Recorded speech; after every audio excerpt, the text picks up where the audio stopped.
दोस्तों नमस्कार, आप सभी का स्वागत है आपके अपने यूट्यूब चैनल एक्सेस एकेडमी पर। दोस्तों, टीजीटी पीजीटी नागरिक शास्त्र रिमाइंडर सीरीज के अंतर्गत इस वीडियो में प्रस्तुत है नागरिक शास्त्र या राजनीति विज्ञान के महत्वपूर्ण प्रश्नों का वन लाइनर रिवीजन नोट्स, जो आप सभी के आगामी सभी परीक्षाओं जैसे TGT PGT LT grade, government inter college प्रवक्ता भर्ती, गवर्नमेंट डिग्री कॉलेज भर्ती, असिस्टेंट प्रोफेसर भर्ती, केबीएस और नेट जेआरएफ के लिए बहुत ही उपयोगी है। दोस्तों, आज की इस वीडियो में हम पॉलिटिकल साइंस या राजनीति विज्ञान के महत्वपूर्ण प्रश्नों के अंतर्गत सरकार के अंगों से संबंधित महत्वपूर्ण वन लाइनर प्रश्नों को कवर करेंगे। तो वीडियो में आगे बढ़ने से पहले छोटी सी रिक्वेस्ट है कि प्लीज वीडियो को लाइक करें, दोस्तों में शेयर करें, और जितने भाई बहन चैनल पर पहली बार विजिट करें उनसे निवेदन है कि आगे की तैयारी फ्री ऑफ कॉस्ट जारी रखने के लिए चैनल को सब्सक्राइब करके बेल आइकन जरूर दबाएं। तो आइए साथियों, शुरू करते हैं आज का वीडियो। देखते हैं आज के वीडियो का पहला प्रश्न। प्रश्नों को डिस्कस करने से पहले थोड़ा सरकार के अंगों के बारे में जान लेते हैं। साथियों, जैसा कि आप सभी लोग जानते हैं, किसी भी सरकार को सुचारू रूप से कार्य करने के लिए उसके कुछ आवश्यक अंगों की जरूरत होती है। इसके अंतर्गत आप सभी को बता दें, सरकार के 3 महत्वपूर्ण अंग होते हैं। पहला होता है व्यवस्थापिका, दूसरा होता है कार्यपालिका और तीसरा होता है न्यायपालिका। इस प्रकार अगर पूछा जाए कि सरकार के अंग कितने होते हैं, तो सरकार के अंगों की संख्या 3 होती है: व्यवस्थापिका, कार्यपालिका और न्यायपालिका।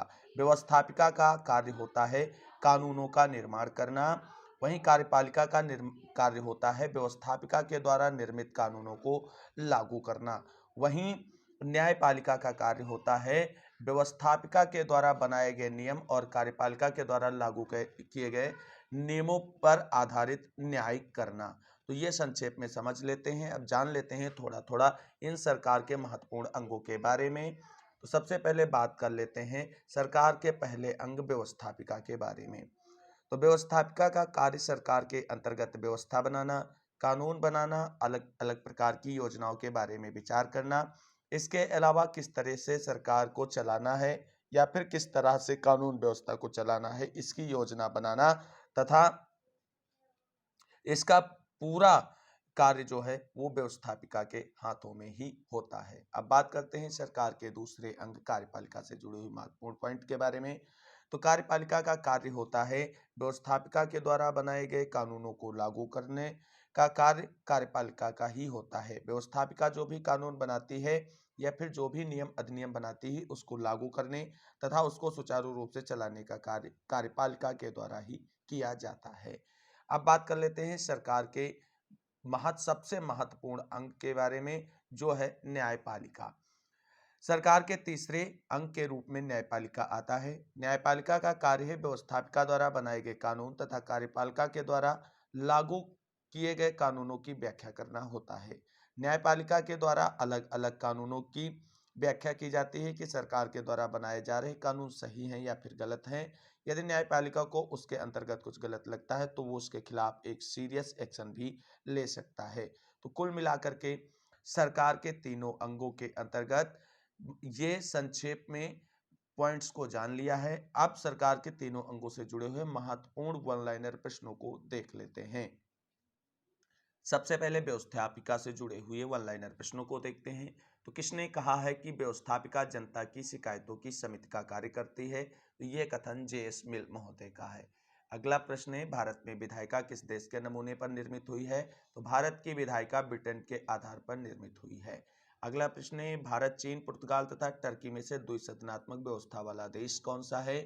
तो दिए गए ऑप्शंस में से भारत में द्विसदनात्मक व्यवस्था पाई जाती है। द्विसदनात्मक का अर्थ होता है कि व्यवस्थापिका जहां होती है उसके 2 सदन होते हैं। जैसे भारत की व्यवस्थापिका का नाम संसद है और उसके 2 सदन हैं, एक लोकसभा, दूसरा राज्यसभा। लोकसभा को निम्न सदन के नाम से जाना जाता है, वहीं राज्यसभा को उच्च सदन के नाम से भी जाना जाता है। अगला प्रश्न है, यह कथन किसका है कि द्विसदनात्मक विधायिका ऐसी संसद है जो अपने ही विरुद्ध विभाजित होती है? तो ये कथन ब्राइस महोदय का है।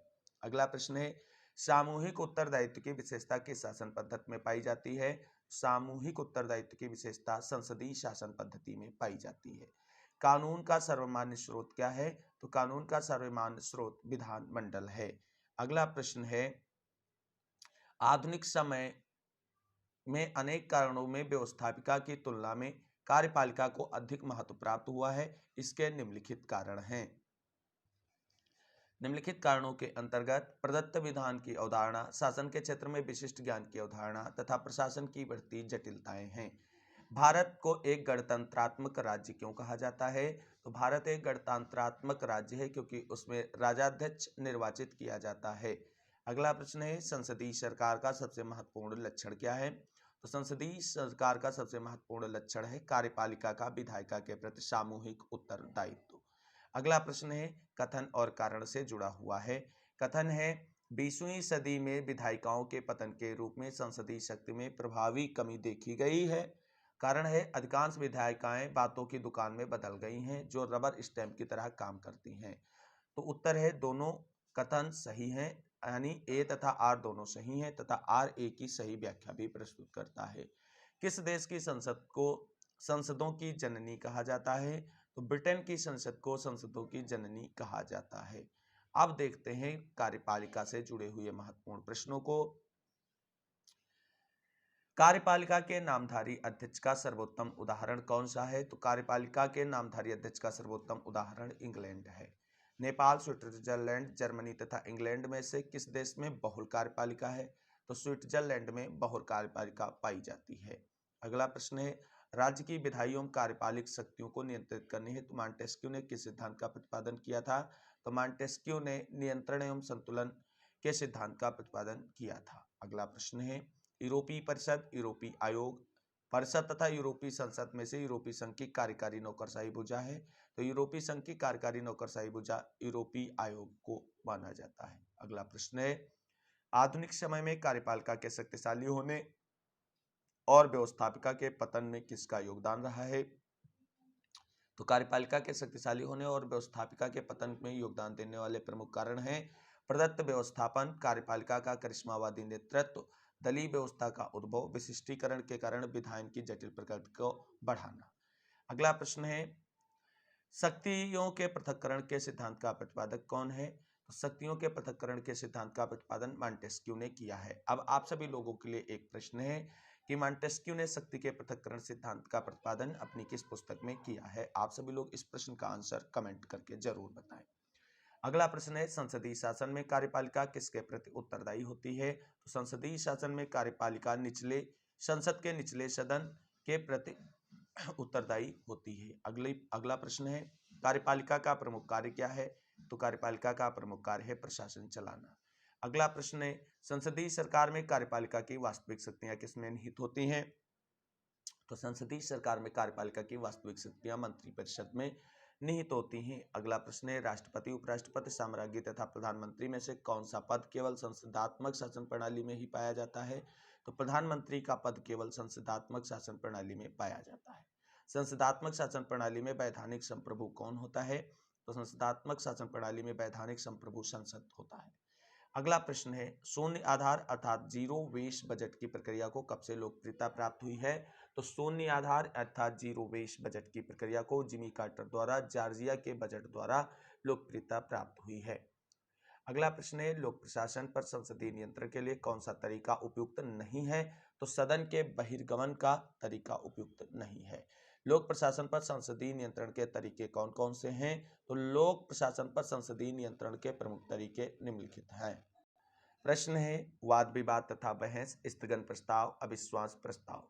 अगला प्रश्न है, सत्ता का विलय एक किसकी विशेषता है? तो सत्ता का विलय संसदीय सरकार की विशेषता है। अगला प्रश्न है, अल्पसंख्यकों के प्रतिनिधित्व की पद्धति नहीं है। सार्वभौमिक मताधिकार प्रणाली अल्पसंख्यकों के प्रतिनिधित्व की पद्धति नहीं है। अगला प्रश्न है, संसदीय प्रकार की सरकार में कौन वास्तविक कार्यकारी शक्तियों का उपयोग करता है? तो मंत्रिमंडल जो होता है वो वास्तविक कार्यकारी शक्तियों का उपयोग करता है। कार्यपालिका का प्रमुख कार्य क्या है? तो कार्यपालिका का प्रमुख कार्य है कानूनों को लागू करना। अब न्यायपालिका से जुड़े हुए महत्वपूर्ण वन लाइनर प्रश्नों को देख लेते हैं। सबसे पहले भारतीय परिप्रेक्ष्य में बात करें तो भारतीय परिप्रेक्ष्य में न्यायपालिका को अगर देखा जाए तो न्यायपालिका का एकीकृत रूप देखने को मिलता है। अगला प्रश्न है, जब भारतीय न्यायिक व्यवस्था में लोकहितवाद आया तब भारत के मुख्य न्यायमूर्ति कौन थे? लोकहितवाद जब आया तो उसमें भारत के मुख्य न्यायमूर्ति जो थे वो थे वाई.बी. चंद्रचूड़। अगला प्रश्न है, न्यायपालिका की कुशलता के लिए पहली आवश्यकता क्या है?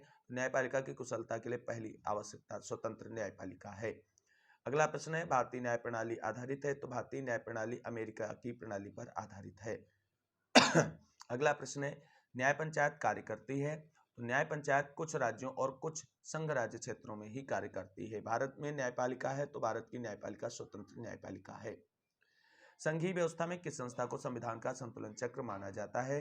संघीय व्यवस्था में न्यायपालिका को संविधान का संतुलन चक्र माना जाता है। अगला प्रश्न, यूएसए और भारत की संघ राज्य पद्धति की समान विशेषता क्या है? समान विशेषता है केंद्र और राज्यों में शक्तियों का वितरण, सर्वोच्च न्यायालय का अस्तित्व और लिखित संविधान। अगला प्रश्न है, अमेरिका, इंग्लैंड, पाकिस्तान तथा भारत में से किस देश में न्यायिक पुनरावलोकन की व्यवस्था नहीं है? इंग्लैंड में न्यायिक पुनरावलोकन की व्यवस्था नहीं है। अगला प्रश्न है, भारत का उच्चतम न्यायालय संयुक्त राज्य अमेरिका के उच्चतम न्यायालय से भिन्न है? तो सलाहकार के रूप में भिन्न है। अगला प्रश्न है, सीमाओं के भीतर हम अपने न्यायाधीशों का आदर करते हैं पर कोई न्यायाधीश अथवा कोई न्यायालय अपने को व्यवस्थापिका का तीसरा सदन नहीं बना सकता। ये विचार किसके हैं? ये विचार पंडित जवाहरलाल नेहरू के हैं, जो भारत के प्रथम प्रधानमंत्री भी रहे हैं। पंडित जवाहरलाल नेहरू जी की एक प्रसिद्ध पुस्तक बार बार परीक्षाओं में पूछी जाती है, जिसका नाम है डिस्कवरी ऑफ इंडिया। अगला प्रश्न है, भारत के सर्वोच्च न्यायालय को सामाजिक क्रांति का संरक्षक किसने कहा है? तो भारत के सर्वोच्च न्यायालय को सामाजिक क्रांति का संरक्षक ऑस्टिन महोदय ने कहा है। अगला प्रश्न है, न्यायिक पुनर्समीक्षा का सिद्धांत सर्वप्रथम कहाँ प्रतिपादित किया गया था? तो न्यायिक पुनर्समीक्षा का सिद्धांत सर्वप्रथम अमेरिका में प्रतिपादित किया गया था और भारतीय न्याय व्यवस्था में न्यायिक पुनरावलोकन का सिद्धांत जो है अमेरिका से ही प्रेरित है। अगला प्रश्न है, न्यायिक पुनरावलोकन का सिद्धांत भारत ने किस देश के संविधान से ग्रहण किया है? तो संयुक्त राज्य अमेरिका के संविधान से ग्रहण किया है। संविधान में न्यायिक पुनर्विलोकन का सिद्धांत ग्रहण किया गया है तो यूएसए के संविधान से ग्रहण किया गया है। अगला प्रश्न है, न्यायिक समीक्षा की अवकल्पना कहाँ के संविधान द्वारा ली गई है? तो न्यायिक समीक्षा की अवकल्पना अमेरिका यानी यूएसए के संविधान से ली गई है। न्यायिक पुनरावलोकन की व्यवस्था नहीं है तो न्यायिक पुनरावलोकन की व्यवस्था इंग्लैंड में नहीं है। विधि की उचित प्रक्रिया किस देश की न्याय व्यवस्था का आवश्यक लक्षण है? तो ये है संयुक्त राज्य अमेरिका का। साथियों, आप सभी को बता दें, भारतीय न्याय व्यवस्था के अंतर्गत भारत के सर्वोच्च न्यायालय को शीर्ष पर रखा जाता है और भारतीय सर्वोच्च न्यायालय जो है संविधान का संरक्षक के रूप में भी कार्य करता है। संविधान की विवेचना करने का अधिकार भी सर्वोच्च न्यायालय के पास है और मौलिक अधिकारों के संरक्षण को लेकर के सर्वोच्च न्यायालय जो है 5 प्रकार की रिटें भी जारी कर सकता है। कुल मिलाकर के भारतीय परिप्रेक्ष्य में न्यायपालिका देखा जाए तो काफी हद तक स्वतंत्र न्यायपालिका और एकीकृत न्यायपालिका की व्यवस्था को अपनाया गया है। अर्थात जो जनपद स्तर, राज्य स्तर और सर्वोच्च न्यायालय जो सीरियल वाइज बटे हुए हैं, ये सर्वोच्च न्यायालय की एकीकृत व्यवस्था है। ये राज्यों के अधीन नहीं आने वाली प्रक्रिया है। यानी कुल मिलाकर के जो उच्च न्यायालय होते हैं या जिला मजिस्ट्रेट कार्यालय होते हैं, वो सारे जो हैं सर्वोच्च न्यायालय के अधीन ही कार्य करते हैं। अगला प्रश्न देख लेते हैं। अगला प्रश्न है, भारत के संविधान में विधि द्वारा स्थापित प्रक्रिया किस देश के संविधान से लिया गया है? भारत में विधि द्वारा स्थापित प्रक्रिया जापान के संविधान से लिया गया है। तो साथियों, ये था सरकार के अंगों से संबंधित महत्वपूर्ण वन लाइनर प्रश्नों के रिवीजन नोट्स का वीडियो और इस वीडियो में बस इतना ही। अगली वीडियो में आप सभी लोगों के लिए राजनीतिक दल, दबाव समूह एवं जनमत से संबंधित महत्वपूर्ण वन लाइनर प्रश्नों के रिवीजन नोट्स का वीडियो लेकर के आएंगे।